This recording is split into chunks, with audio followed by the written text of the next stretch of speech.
এই বৃষ্টির বিকালে বাঙালির কি তেলে ভাজা ছাড়া কি চলে? চলুন আজ ঝটপট বানিয়ে নেওয়া যাক এমন কিছু রেসিপি।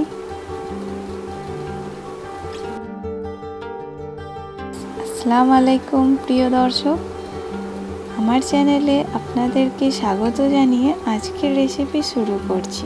আজকে আমি খুব সহজ পদ্ধতিতে পেঁয়াজুর রেসিপি বানাচ্ছি। তার জন্য আমি নিয়ে নিয়েছি পেঁয়াজগুলোকে একটু মোটা মোটা করে টুকরো করে নিয়েছি। তাতে দিচ্ছি কাঁচা লঙ্কা কুচি আর দিচ্ছি ধনেপাতা কুচি। ধনেপাতার গন্ধে খাবারের টেস্ট আরও বেড়ে যায়।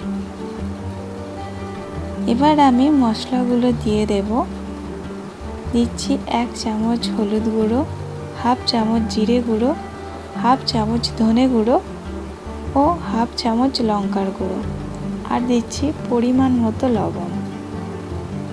মশলাগুলোকে ভালো করে মাখিয়ে নিলাম। আর তাতে দিচ্ছি 4 চামচ বেসন আর 2 চামচ কর্নফ্লাওয়ার,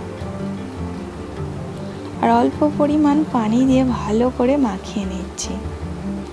মাখানো হয়ে গেছে। এবার কড়াইয়ে রিফাইন্ড অয়েল নিয়ে নিয়েছি। তেলটা গরম হতে দিয়েছি। তেলটা গরম হয়ে গেছে। এবার আমি পেঁয়াজগুলো তেলের মধ্যে ছেড়ে দিচ্ছি।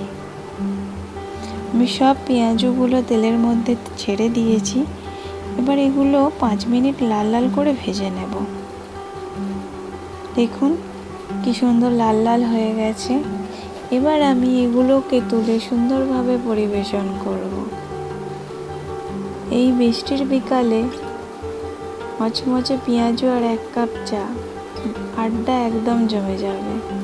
আজকে এখানেই শেষ করলাম। আবার দেখা হবে নতুন কোনো রেসিপি নিয়ে। আল্লাহ হাফেজ।